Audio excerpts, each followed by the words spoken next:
Hey guys, welcome back to the channel, and it's been a while since I brought you a new brand to the channel, so I thought let's start off with BYD. This happens to be the BYD Dolphin, and it's one of many vehicles that BYD South Africa are bringing into the country. Just a quick rundown, there's the Dolphin Surf, which is the very small one, which I have already reviewed on launch. I'll link the video up above for you guys now. Then there's the Dolphin, there's the Atto 3, there's the Seal, there's the Sea Line 6, Sea Line 7, Shark 6, and BYD have also just confirmed that the Sea Line 5 will be coming to South Africa as well. So yeah, quite a lot going on. This is the Dolphin. It's fully electric. It happens to be coral pink, so I have been seen for the past week driving a pink car with a pink interior, and yeah. But yeah, it's a pretty great car. It's a great alternative if you're just concerned about getting from A to B. But at the end of the day, guys, I'm Shane Assad, and this is the BYD Dolphin. So now at the front of the BYD Dolphin, if you know me, you know I like to get aesthetics out of the way first. So right up front, we have big letters in your face. It's a BYD. Build your dreams, guys. Don't forget that. They are actually the biggest electric car company in the world, right next to Tesla. They are taking on Tesla. I think they've actually overtaken Tesla in terms of vehicle sales. They also happen to have the safest battery in the world, known as the BYD Blade battery. There is a second generation of the battery as well. This also happens to be, I think, the E3 platform. I'm not too sure, but at the end of the day, it's a very good, safe battery, and it's a fantastic system in a car like this. Now, firstly, we do have these pretty cool daytime running lights that run the whole way across the front of the car. There is no grille up front, obviously. It is plastic. It's better for the drag coefficient to make sure the car is very aerodynamic and it reduces drag. Now, BYD say that the shape and design of the daytime running lights resembles dolphins leaping out of water. I don't really see it. Maybe I'm looking at it the wrong way. You let me know. But anyways, as we go further down, you will see we do have a front-facing camera. It's part of a 360-degree camera system. It does work incredibly well. We also have front park distance control, rear park distance control. And as we go further down, you will see that there is actually a radiator. Now, you might be confused because this is an electric car. But an electric car still does have a moving gear, which is still in oil. And that whole system in itself does still need to be kept cool. So there is no engine, but that needs to be kept cool. That's why there's a bit of an air intake here, just to allow the air to flow through the radiator to keep everything nice and cool. So the side profile of the Dolphin, it's pretty sleek. Look, there aren't too many jagged lines, purely because, you know, it's an EV, it has to be pretty aerodynamic and sleek, so that looks good. Another interesting fact, just in case you didn't know, an ex-Lamborghini designer has been hired by BYD, and they hired them quite a while back. So that does explain why the lights on the BYD Dolphin Surf look a bit reminiscent to Huracan, just in case you were wondering. So the rear design of the BYD Dolphin, look, it's pretty different, but a nice thing is that they aren't going to be trying to lie to you with any fake exhaust or whatever, because it is purely an EV. The boot capacity, on the other hand, is not pretty bad. It's actually about 400 odd liters as is, but then the shelf does actually open up. There's another compartment to put any more items or valuables, but over here we do have our home charging cable and our V2L cable, known as vehicle to load. So basically, vehicle to load is essentially a way for you to discharge the electricity from your car into any other item, a coffee machine, a hairdryer, whatever the case is. If you've gone camping and you need a little bit of extra power, or if the power is simply out at home like it sometimes is here in South Africa, no need to worry, you can power a lot of the items in your house simply from the car itself, so that's pretty cool. Then also, of course, if you want, you can actually just take the shelf out entirely and have one pretty enormous boot. Makes a huge difference. So no, we don't get an electric tailgate, but we do have this really interesting rear light bar design, and obviously it says build your dreams the whole way across, and then BYD Dolphin on the right. Now obviously, because this is an electric car, you no longer have to worry about filling up with petrol or diesel. It's simply electricity, obviously. So there's two ways of really dealing with this. Number one is to adopt it entirely. The car is basically like living with a cell phone. You plug it in every night anyways when you go to sleep. Next morning, fully charged, everyone's happy. The car does come with a 3-pin plug, so essentially you plug it directly into the wall, and it's a bit of a home charging kit. It's mobile, which is nice and easy to use. Plug it directly into the car. It will go into the top socket, known as your AC socket, so it's your alternating current. It is slower, obviously. This is where the car will take quite some time, between 6 and 8 hours to charge, from 10 to 80%. But of course, you can also go to a public charging station, and that's where this will come in handy. So now in South Africa, the entire charging grid realistically is run by a company called Grid Cars, and BYD South Africa are obviously part of Grid Cars. They have also just partnered up with Eskom. That's another conversation for another day. But just for this right now, what you're going to be doing is when you go to a public charging station, you take out this bottom plug, then you have an entire plug which forms part of DC. So DC is your direct current. It is a million times faster. It really is genuinely much quicker. So for example, here in South Africa, in Midrand, at Mall of Africa, there is a fast charging station. It's a 60 kilowatt hour charge, and what that means is that this car, being the standard range one, has a 44.9 kilowatt hour battery. So at 60 kilowatts and 44.9 kilowatt hour battery, you can do the math. It'll take less than an hour to charge this from 0 to 100%. Now, of course, your biggest question is charging an electric car. So there's really a couple of methods. You can charge from home, which is much cheaper, or you can charge at a public charging station, which is convenient, but it does cost more money. So charging your car at home is the same as charging your phone. You plug it in overnight, everybody's happy. Now, your charging rates and tariffs when charging your car from home is pretty much your electricity. So it's, I think, about R2.50 per kilowatt, and this being a 44.9 kilowatt hour battery, you can do the math.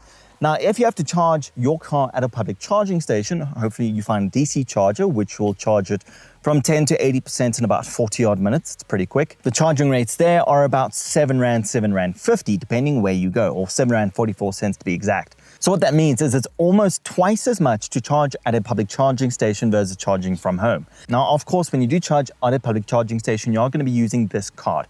No, it is not free. People always ask me, Shane, is it free to charge an electric car? No, it's not free. You do still pay for it. I think it just kind of works in a way that you do have an account with Grid Cars.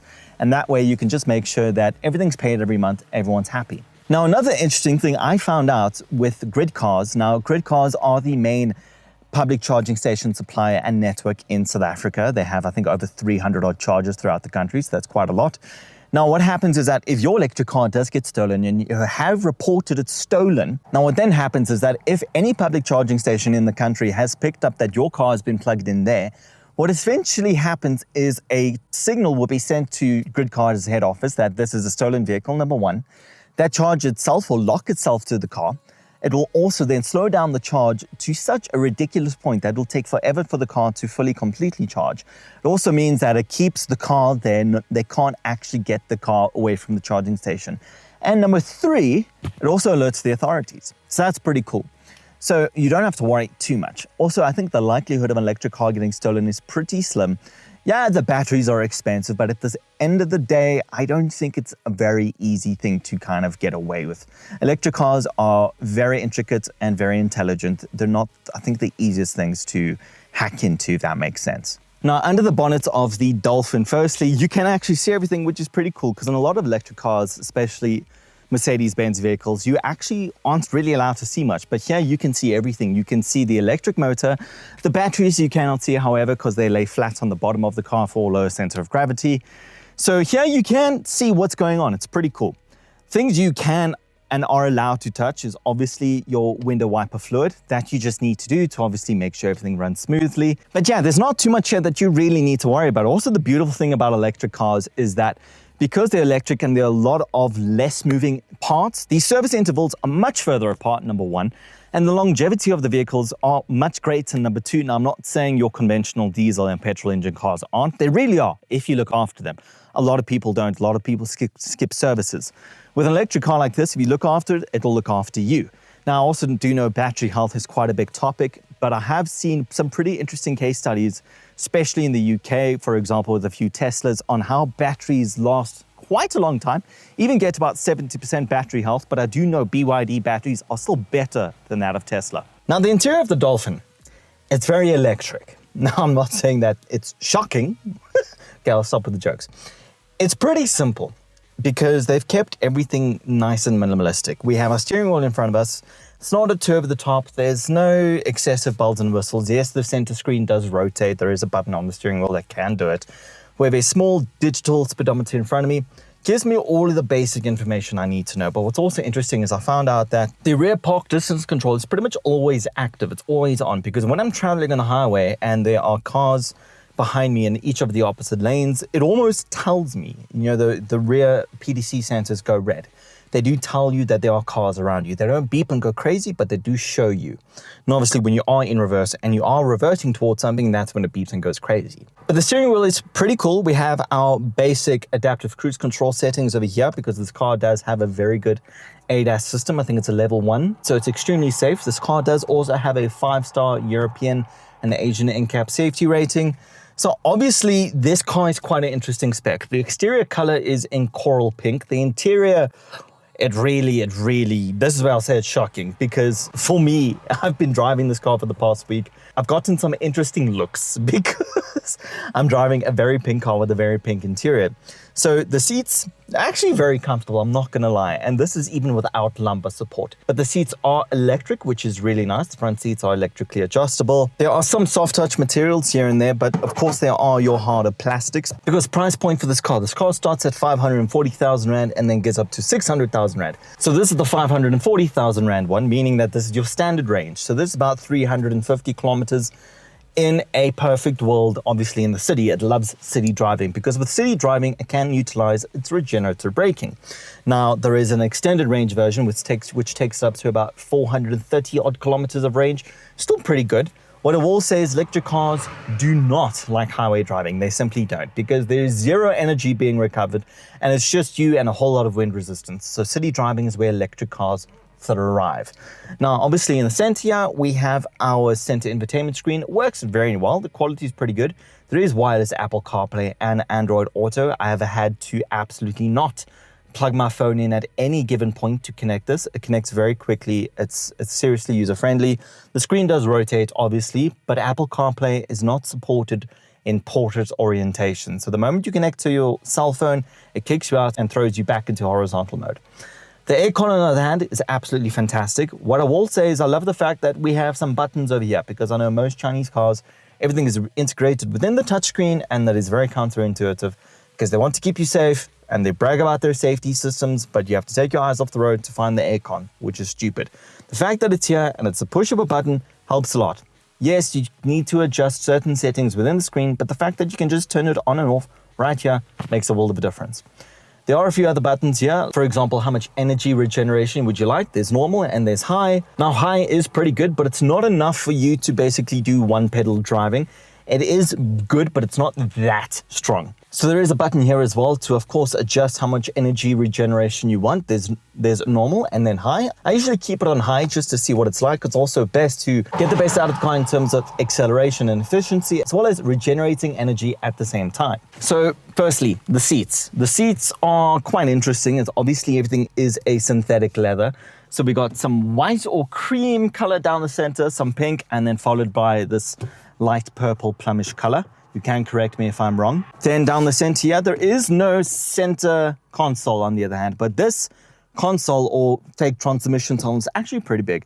So there's a small slot here to, suppose, put a phone dedicated. There's another spot over here to put anything else. Keys or wallet, snacks, great for road trips. There's another compartment down there, which is nice because I've got my wallet, my keys there, everything's hidden away. Then there's this enormous spot over here where I just put my cell phone. There's a ton of space, even though there is no dedicated center console. Another thing, we do have an electronic park brake, we do have auto hold, and you can turn traction control off if you really wanted to. I wouldn't see the point. After all, this car does only have about 70 odd kilowatts and I think 160 Newton meters of torque or so. So yeah, I don't think there's a need to turn off traction control. Okay, so the rear seats of the Dolphin. First things first, let's adjust this headrest. Oh, okay, that's a lot better. It's actually pretty comfortable back here, I'm not gonna lie. I didn't expect this to be this comfortable. It's pretty good, it's very cozy. So first things first, the driver's seating position is in my actual driving position. So we have quite a lot of legroom. There's a ton of headroom as well. We do have some storage compartments in the back of the driver's seats and passenger seats. So 2 dedicated spots, both for cell phones, one for like perhaps an iPad or a book, whatever the case is. Down the center here, we do have one enormous cup holder, which is interesting. There's one, but there are also cup holders within the doors. There's a USB male and a USB-C charging port over there, which is fantastic. And then, of course, we have our central armrest with 2 cup holders. So yeah, everything's pretty good at the back, yeah? I'm very impressed with how comfortable it is. Actually, I haven't actually sat in the back of this car. This is very comfortable. Like, I'm shocked. Sorry, okay, I'm sorry, I did not mean to make that pun, but I'm genuinely shocked. This is actually very comfortable. The back is pretty good. So my driving impressions of the BYD Dolphin. And that's a speed bump. So at the end of the day, for me, the Chinese are brilliant at this kind of stuff because it's simply about getting from A to B. And they are the masters of that because China has such an enormous population of over 1 billion people that their main goal is to make sure that they can manage the movement of all of those people in the country. So electric cars have simply become their forte at the end of the day. So for me, the BYD Dolphin, it's great because for someone who isn't a petrol head, or perhaps even if you are a petrol head and you don't want to rack up some mileage on your precious internal combustion engine vehicle, then you can opt for this. This is perfect for day-to-day driving, just getting from A to B. It's extremely light on electricity in that sense, and it's very cheap to charge. It's cheaper to refuel than it is of course, internal combustion engine vehicle. But in terms of physical driving characteristics, looks, it's very comfortable. The suspension isn't bad. You do feel some bumps here and there. Now the wheels on the car, these are 16-inch wheels with some pretty fat sidewall tires, so it does absorb a fair amount of bumps. One thing I'm a little bit concerned about is that the tires on this car now, this is obviously a press car from BYD South Africa. These tires are called Linglong. Yes, Linglong. Now that's all good and well, but my main question is that when you do buy one of these cars and you do need to replace the tires at some point or stage, how easy can you get access to these tires? And if you aren't going to be buying Linglong tires, what tires do you buy? What is recommended? Obviously, EV tires are recommended. Now, EV tires are fantastic in terms of vehicle range because that they have been developed by whichever tire manufacturer. So I know Michelin have Pilot Sport EVs. So those tires have been engineered and developed for electric vehicles in the sense that they provide the best point of contact with the road with the maximum traction amount possible, as well as providing the least amount of friction, because at the end of the day, more friction creates more drag, which means you lose efficiency and you lose range. Now, EV tires are very important when you buy tires for your electric car. Tires is one conversation. Throttle response, yeah, it's pretty good. Don't forget, this only has like 70 kilowatts and about 160 Newton meters of torque. But once she gets going, she really starts carrying momentum pretty quickly. I will say that. Brakes, yeah. Brakes are very, very good. Yeah, brakes are very, very good. But in terms of steering input, yeah, pretty good. And as well as, let's not forget, this is an electric vehicle. So she is a little bit wafty. She hasn't been designed to tackle the Nürburgring. Neither has she been developed on the Nürburgring. So don't think that, hey, I can take that corner 100 kilometers an hour, hold my beer.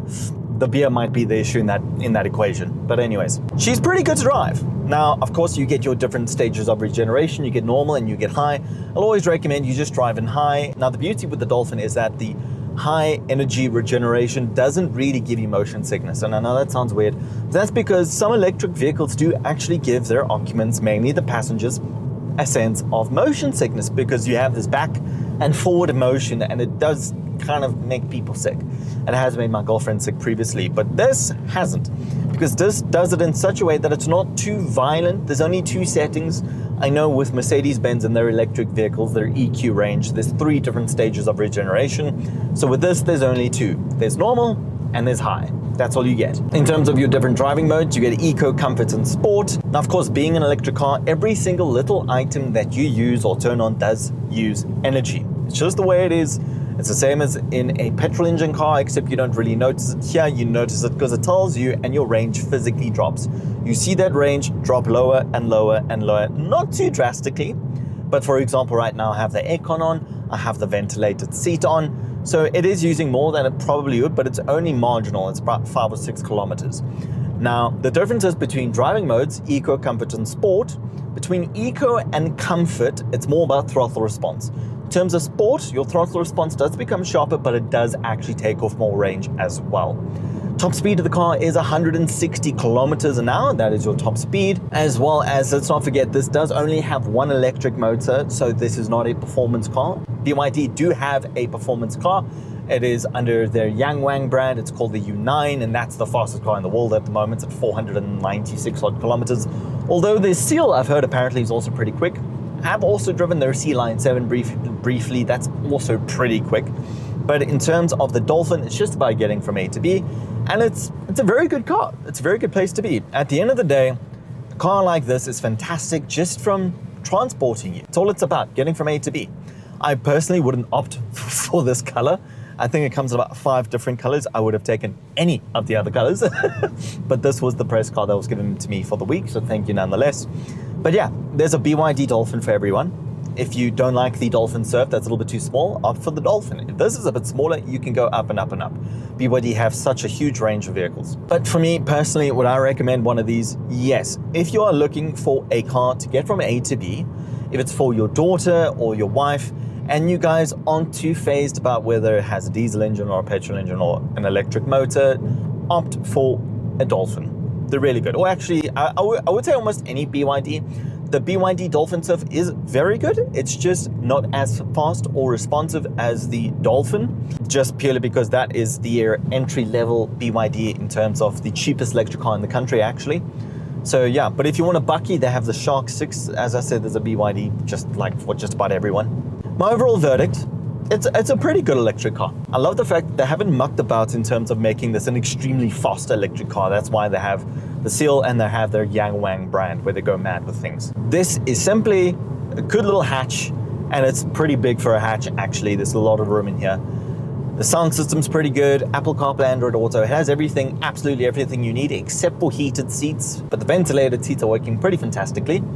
So yeah, my overall verdict, very good. I like this. It's a great commuter.